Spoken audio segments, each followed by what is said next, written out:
time here at Selhurst Park. Crystal Palace 1, Arsenal 1. And I think given the circumstances, given the way the game panned out, Arsenal will be relatively content with that point. They went down to 10 men, of course. Pierre-Emerick Aubameyang sent off after a VAR review. Certain irony about the fact that Palace were chanting against VAR and bailed a banner against VAR and benefited from it enormously. As they did, it's worth pointing out, in the Emirates Stadium fixture. I mean, I'm no fan of VAR myself, but Palace fans are probably the last people who should be complaining about it, given what it's done for them in the Arsenal games. It is a red card, the Aubameyang challenge. It's reckless, it's wild. It's a little bit reminiscent of, you know, Thierry Henry when he used to lose the ball and go chasing back and diving in. It's not a good tackle, and we'll miss it for 3 games now, which is a real blow, because his goal in the first half was fantastic. Arsenal started the match very well. The first 20 minutes very promising, good deep progressive passing from Xhaka and particularly David Luiz. Luiz was involved in the build up to the goal. Ozil, Lacazette with a through ball, an immaculate finish from Aubameyang, so clinical, particularly on the road. But we didn't really capitalise on that momentum, and we didn't actually end up having an attempt on goal, I think, until well into the second half from that point. Palace got to grips with our shape, with our system. They became more physical. You know, Jordan Ayew will have ruffled the feathers of a lot of Arsenal fans, but the job he's doing is similar to the one Lacazette does for us. He puts himself about, he makes fouls when he has to. It causes problems. And the goal Palace got in the second half was sloppy, really, from Luiz. And they got a lucky deflection too. What I liked is when Arsenal went down to 10 men, they brought Martinelli on. They still looked to be progressive. They still looked to pose the threat on the counter-attack when they could.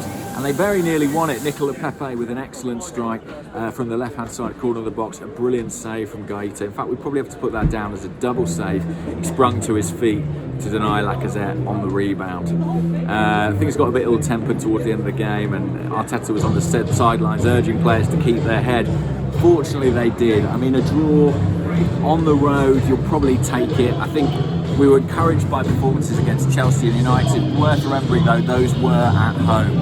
Arsenal have got a dismal away record, and there's work to be done for us to become a force away from home.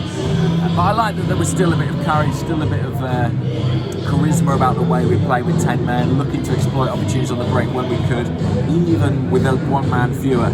I think we recognised that attack was maybe the best form of defence for this team. Martinelli worked extremely hard when he came on. I was impressed with him. Guendouzi for Torreira at half-time, that was another big moment. Torreira was excellent in the first half, and 2 counts, winning the ball but also helping progress it. I just think Guendouzi looks well short of both Torreira and Xhaka at the moment. He's a player who sort of seems to flourish when he has freedom. While Arteta's imposing more shape, more of a system on the midfield, is Guendouzi suited to it? Of course, he can learn that. He's a young player, but he's got a way to go to look the part in this team. So let's hope it's not anything serious for Torreira. And I think, you know, just looking at our bench today, a lot of kids on there. No Dani Ceballos, intriguingly, but kids like Nelson, Saka, Martinelli, young players. And the big onus on them, as there has been all season.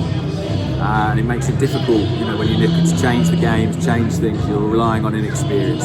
Anyway, look, we are a project, we are a work in progress. There will be plenty of days like this. I think as Arsenal fans we have to accept that. We have to say, can we see broader improvements? Can we see progress? I think we can. So no need to throw our toys out the pram or lose our heads. You know, as Arteta said to the players, let's keep it together.